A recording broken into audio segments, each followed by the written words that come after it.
Picking up from where we left off at our last video, here's a look at all the various parts removed from the sprues that we'll need to make the fake building or building flat. The Walthers modular kits used a form of tongue and groove method to keep all the parts in alignment when assembling. The large Walthers brick sheets that we're using are not part of the modular series, so all these ridges needed to be removed. Here we see all the corner pieces ready to go and the tools that were used to remove the ridges. Each corner of the wall was made up of 4 of these smaller corner pieces. A simple jig was made with 2 triangles to hold them in alignment while the glue dried. Here we see the concrete foundation and brick roof edging pieces being test fit together to determine where to cut the brick sheet. This first piece is for the shorter wall section next to the silos. During test fitting, I noticed that there was a small gap between the pieces that prevented the top roof brick piece from butting up tightly against the larger wall sheet, so some trimming was required.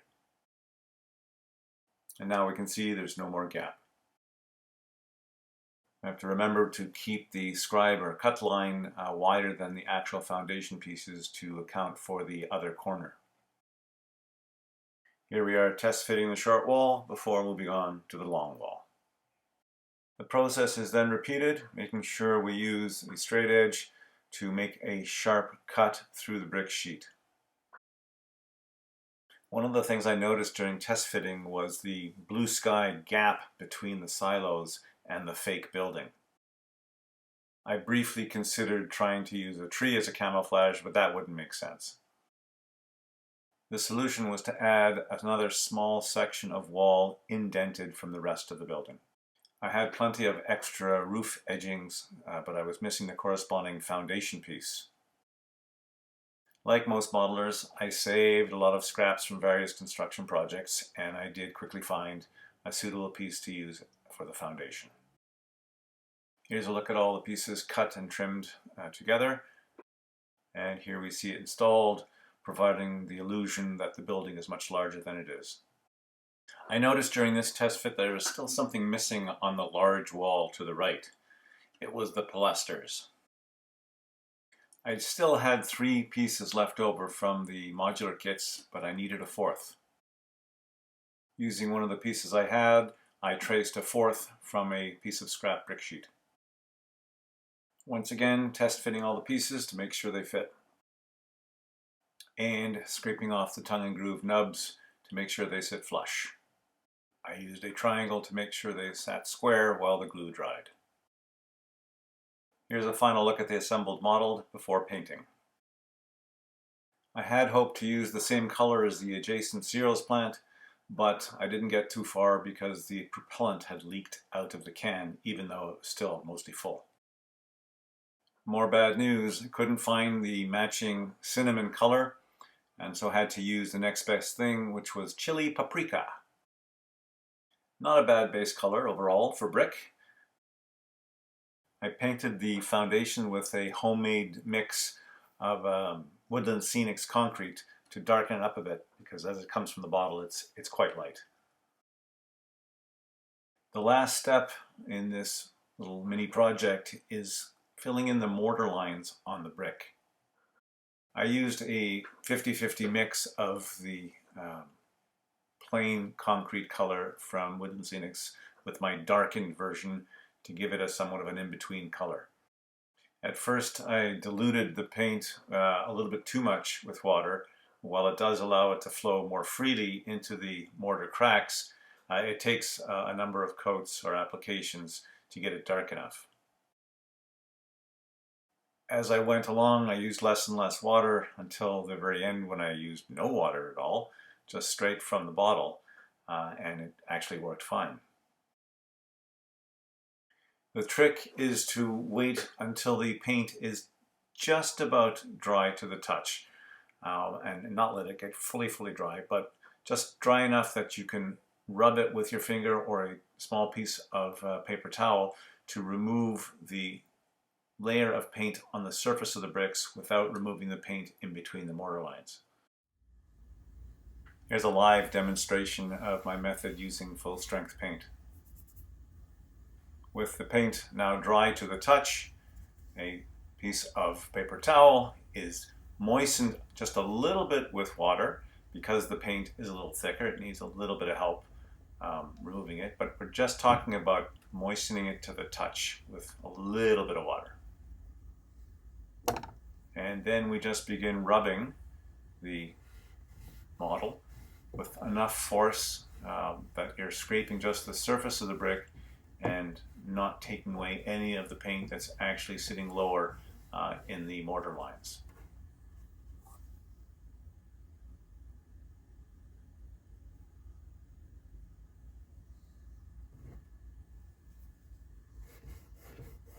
As I said, the real trick here is knowing when the paint is just barely dry, and that's just a matter of watching it, or like watching paint dry, right? To get into the corners and edges, you'll want to use a sharp tool wrapped in a dampened piece of cloth to get in there and remove that paint. The before and after view is quite striking. Even for the surface of the brick where you remove the paint, it does seem to tone it down quite a bit. Here are some close-up views. You can get a sense of how well the mortar lines are filled in. There are some imperfections, but that just adds character. And here's one last final overview of the entire finished model. And finally, here's a little modeling tip. I'm not sure if anyone noticed what I was using for my paint mixing dish. If you're old enough to remember floor protectors that were used underneath the feet of furniture on hardwood floors, back in the day they were actually glass. This is what this is. They are perfect for mixing very small amounts of paint. And now, back to rail fanning the Quebec and New England Railroad.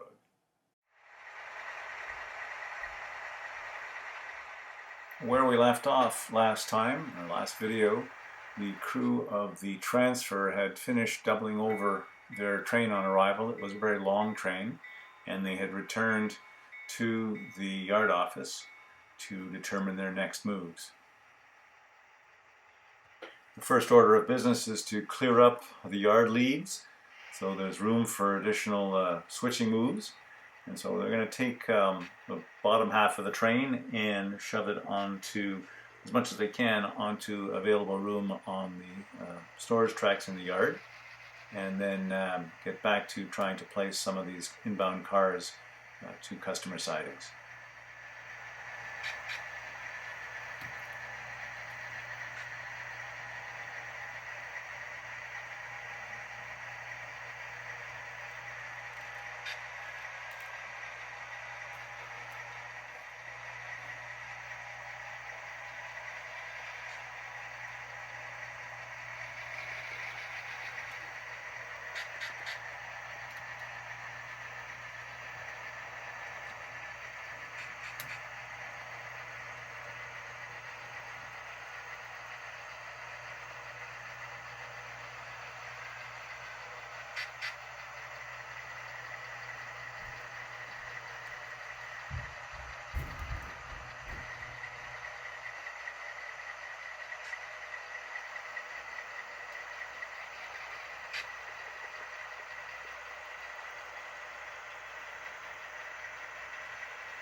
The two reefers that were set aside on arrival are shoved through the yard throat onto the tail track, and we're going to pick them up later from that location to spot at the cold storage warehouse. We need to do this because the turnouts to the cold storage warehouse face in the opposite direction.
Leaving as many cars as we can on the yard track, you're going to now couple up to the front end of the train that was left on the thoroughfare track, where there are a couple of cars destined to the paper plant.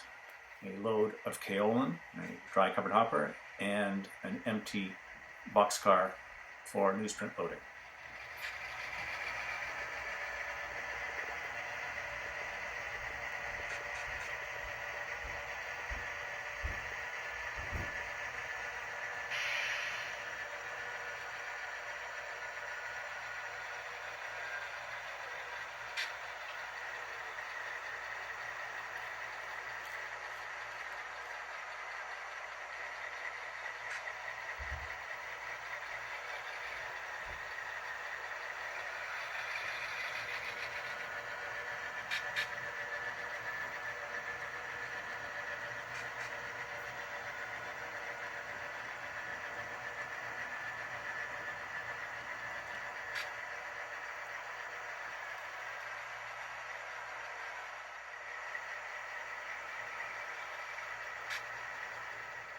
In between the two cars for the paper plant is a load of propane that we're going to have to bring back to the thoroughfare track and spot it for a placement later on during the day at the gas distributor plant on the other side of the yard.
As mentioned earlier, here we are spotting the propane car safely out of the way again on the thoroughfare track before heading back to the paper plant with the empty box car for paper loading.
With these moves out of the way, the transfer crew heads back to the yard office with a few cars and caboose that it still is hanging on to. And they're going to take a bit of a coffee break to let the other crew on MP15AC number 23 in the background come to work and start placing some of the other cars.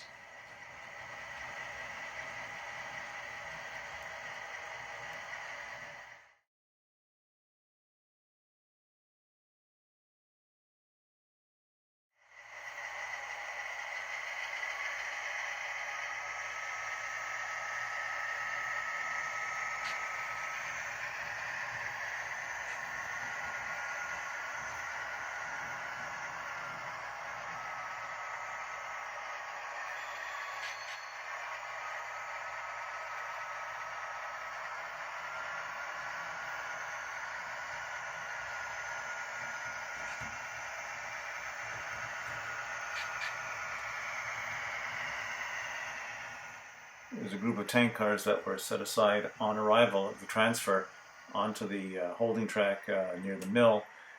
These cars are destined mostly to the paper plant, but because paper plant switches face the opposite direction, much like the cold storage warehouse move we did just earlier, we have to take these cars and place them onto the cut of cars that the transfer crew is still holding on to, so they can then shove them back onto the paper plant tracks.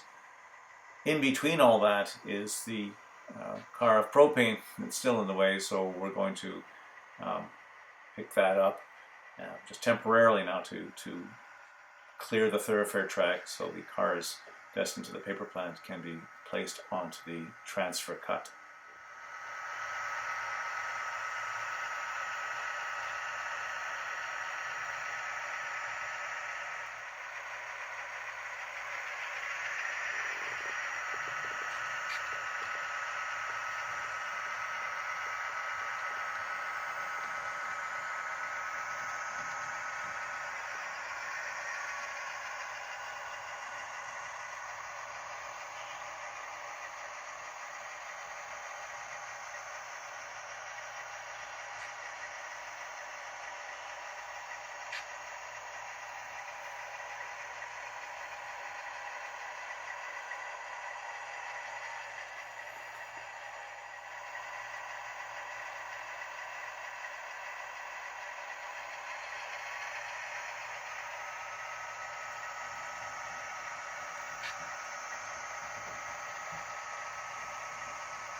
Once this move is completed, the transfer crew can spot these cars at the paper plant, once their coffee break is done, of course.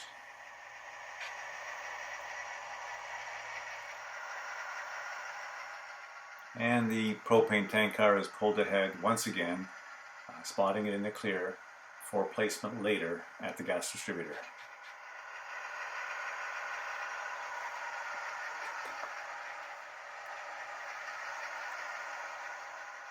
With the tank cars removed from the mill support track, NP15AC number 23 can head back there to spot any cars that are due for unloading this shift.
According to our switch list, only the TSB and CNW hoppers have been requested by the mill to be spotted for unloading. The cotton belt hoppers is coming along for the ride and will be placed back onto the holding track after the other two cars are spotted.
We left another load at the far end of the hold track when we left with the other two cars. So we're just going to go ahead and pick that car up with the cotton belt car and pull them both down to the other end of the track.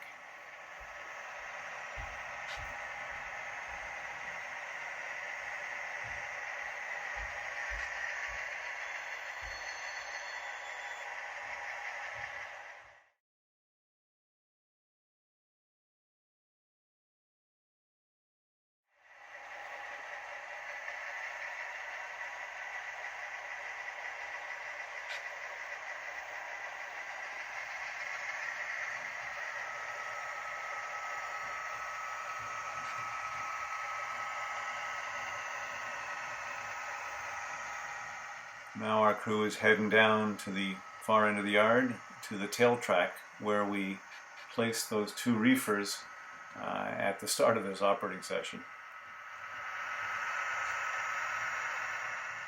We'll pick them up, make a reverse move, pull back onto the south lead and shove them back into the cold storage sidings.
These cutters need to be spotted precisely at the door openings, so they'll be uncoupled and pulled ahead.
With their work completed at the cold storage warehouse, our crew heads back to the other side of the yard once again.